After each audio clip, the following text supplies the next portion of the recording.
Welcome to The Explainer, where we break down the big stories. And today, we're looking at what was a pivotal year for India's highest court. 2025 was a year the Supreme Court faced some huge questions about power, dignity, and business. And let me tell you, its answers really did reshape the country. So let's unpack the landmark rulings that defined the year. So let's just dive right in to some of the huge questions the Supreme Court faced. For instance, in the world of business disputes, say an arbitrator has already made a decision. What's a court's role after that? Can they just jump in and change things? How much power do they really have? And then there was this one, a big one. The court had to step into the political arena to define the very limits of executive power. I mean, what happens when a state legislature, the people's representatives, passes a law, but it just gets left sitting on a governor's desk indefinitely? Can they do that? And it wasn't just about these big structures of power. The court also delivered some incredibly powerful judgments on something really fundamental, human dignity. It asked, what are the rights of an individual to just be themselves and feel safe where they work? A huge question, right? So, as you can see, these were not just some abstract legal exercises or theoretical questions. In 2025, the Supreme Court of India delivered the answers. And those answers, well, they absolutely reshaped the legal landscape for the government, for businesses, and for some of the country's most vulnerable citizens. Okay, so our first theme is all about redrawing the lines of power. We're going to look at how the court basically acted as a constitutional referee, clarifying the boundaries between the judiciary, the executive, and the legislature. So, this all kicked off with what you could call a major constitutional dilemma. Down in Tamil Nadu, the state legislature passed 10 different bills.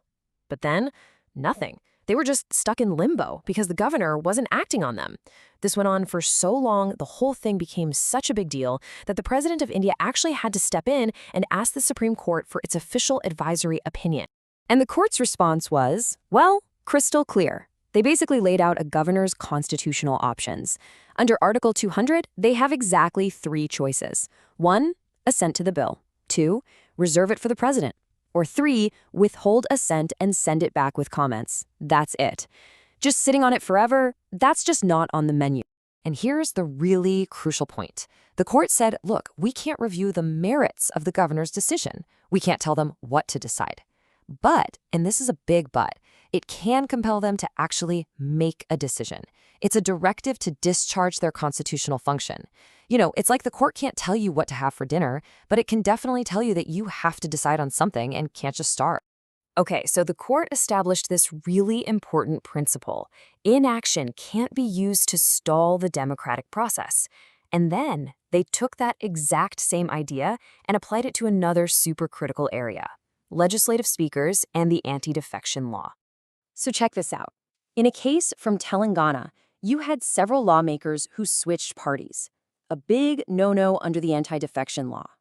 Petitions were filed to disqualify them, but the speaker, for more than 7 months, didn't even issue notices. The whole law was basically being made useless just through delay. Right, so the court stepped in again. They said a judicial nudge was needed here to stop the anti-defection law from becoming, and I quote, a dead letter. They used this brilliant, if grim, analogy.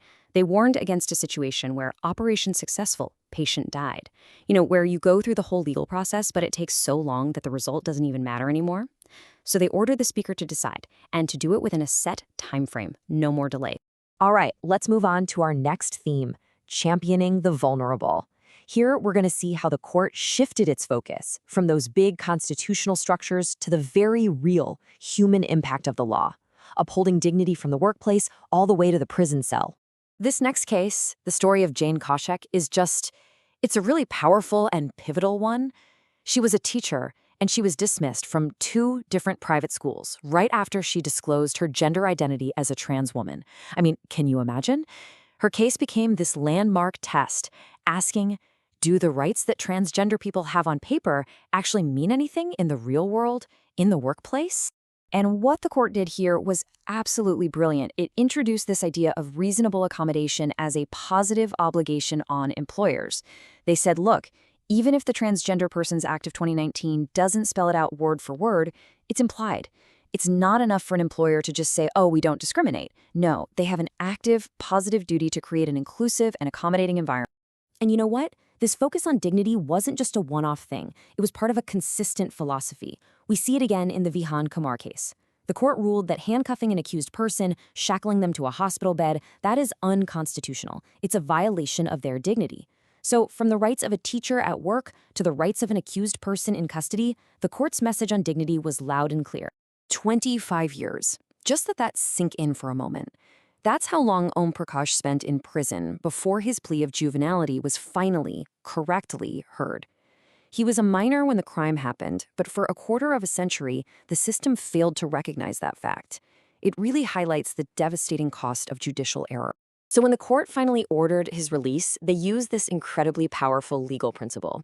It's a Latin maxim, actus curia neminem gravabit, which basically means an act of the court shall prejudice no one. In other words, the court itself admitted its past mistakes and said, our errors cannot be the reason a person's rights are violated. A really profound moment of self-correction. Okay, let's switch gears a bit, because the court's influence in 2025 went deep into the business world too. It was all about shaping India's business rules, clarifying the law for commerce, insolvency, and even the environment. So in one key case, the court drew a really clear line in the sand when it comes to arbitration. They basically said a court's job is to be a referee, not a player. They can set aside an award if it's flawed or sever parts of it or fix a typo, but what they cannot do is modify the award, change the interest, or just substitute their own opinion for the arbitrators. It's about review, not a rewrite. And this idea really came to life in the high-stakes drama of the Bhushan Steel case. So back in 2021, a massive resolution plan for the company gets approved. But then for years, it gets stuck in regulatory red tape and legal battles. Finally, in May 2025, a court bench orders liquidation, basically the corporate death penalty. But then a larger, three-judge bench at the Supreme Court stepped in and overturned that, saying the goal here is revival, not liquidation. And their reasoning here was so important. They said the Insolvency and Bankruptcy Code is a living scheme. It's not just a rigid checklist. The whole point of the law is to revive sick companies, to bring them back to health, not to just liquidate them at the first sign of trouble. They argued liquidation has to be the absolute last resort. So, after this whirlwind tour of 2025, what's the court's enduring legacy?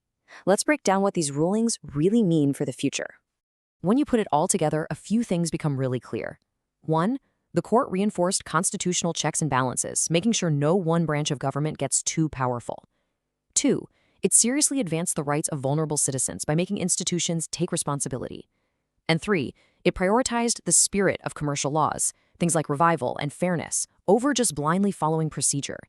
This was a court that showed it was willing to intervene to uphold justice. And all this leaves us with a final thought, right?